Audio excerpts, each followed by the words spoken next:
आप देख रहे हैं जनमाध्यम टीवी, पल पल की खबर जन जन तक। आदाब, नमस्कार। मैं आपके साथ हसीन अली। स्वागत है आपका जनमाध्यम टीवी में। आइए नजर डालते हैं आज की बड़ी खबर पर।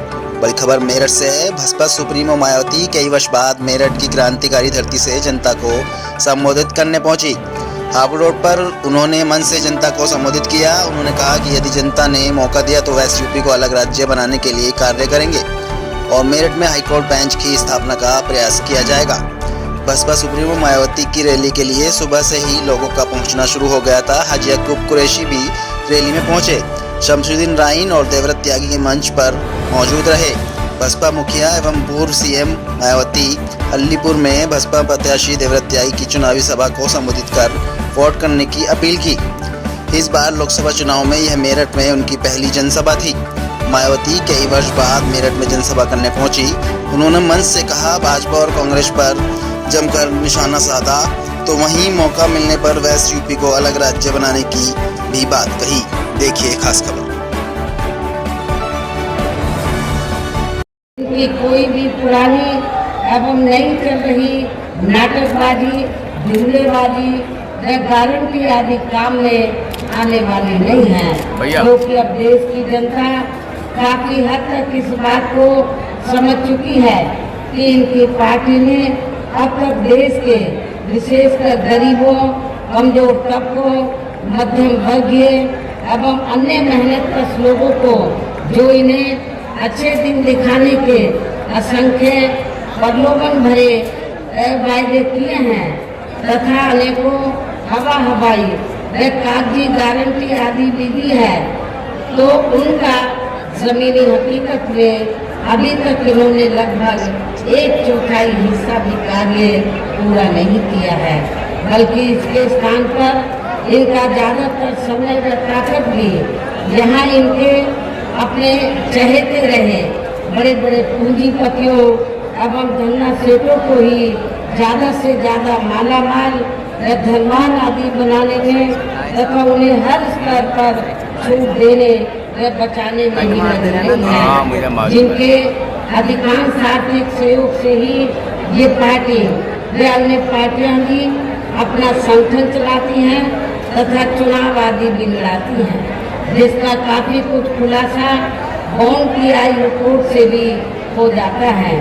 इसके साथ ही अब ऐसा लगता है कांग्रेस पार्टी की तरह ही बीजेपी ने भी केंद्र की तमाम सरकारी जांच एजेंसियों का लगातार ज्यादातर राजनीतिकरण ही कर दिया है। इसके अलावा देश के किसान वर्ग भी वर्तमान बीजेपी की सरकार में शुरू से ही अपनी विभिन्न समस्याओं को लेकर काफी ज्यादा दुखी व परेशान रहे हैं और अभी भी हैं, जबकि यूपी में 4 बार हमारी पार्टी की रही सरकार ने इनके हितों का भी हर स्तर पर विशेष ध्यान रखा है। हमने अपने चारों हुकूमतों में किसानों को खेती करने के लिए समय से सस्ते साधन हमने उपलब्ध कराए हैं। इसके साथ ही इनकी हर फसल का उचित दाम भी हमारी सरकार ने दिया है और आपके पश्चिमी यूपी में गन्ना काफी पैदा होता है।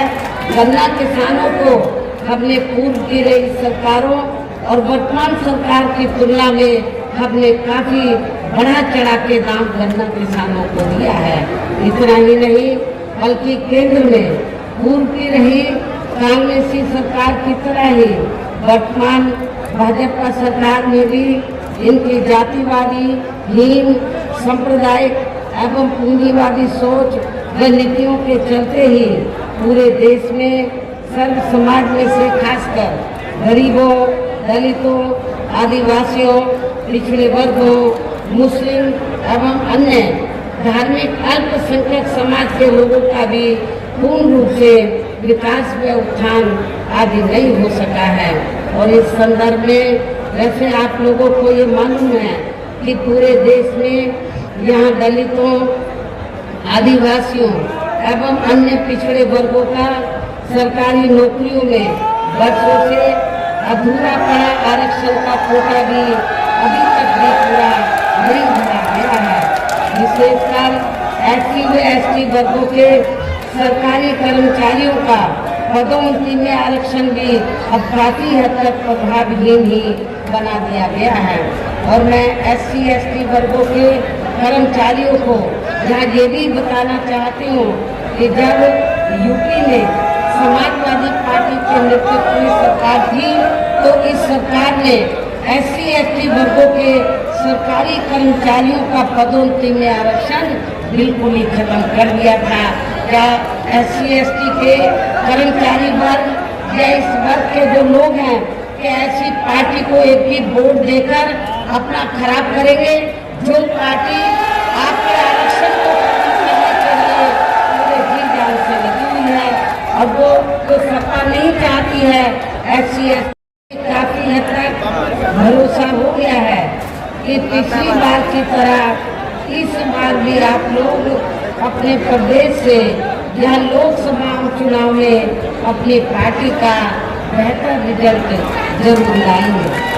और इसके लिए हमने आप लोगों का ध्यान वो जरूरी बातों की तरफ दिलाना चाहती हूँ। और इस संबंध में विशेषकर मैं कांग्रेस, BJP व इनके अन्य सभी सहयोगी दलों के बारे में ये कहना चाहूँगी कि आज़ादी के बाद शुरू में केंद्र व देश के काफ़ी राज्यों में भी ज़्यादातर सत्ता यहाँ कांग्रेस पार्टी के हाथों में केंद्रित रही है, किंतु इनके अधिकांश मामलों में रही गलत नीतियों एवं गलत कार्य प्रणाली आदि की वजह से ही फिर इस पार्टी को केंद्र में काफी राज्यों की से बाहर होना पड़ा है तथा यही स्थिति इनकी सहयोगी पार्टियों की बन रही है, जिसके कारण ही फिर पिछले कई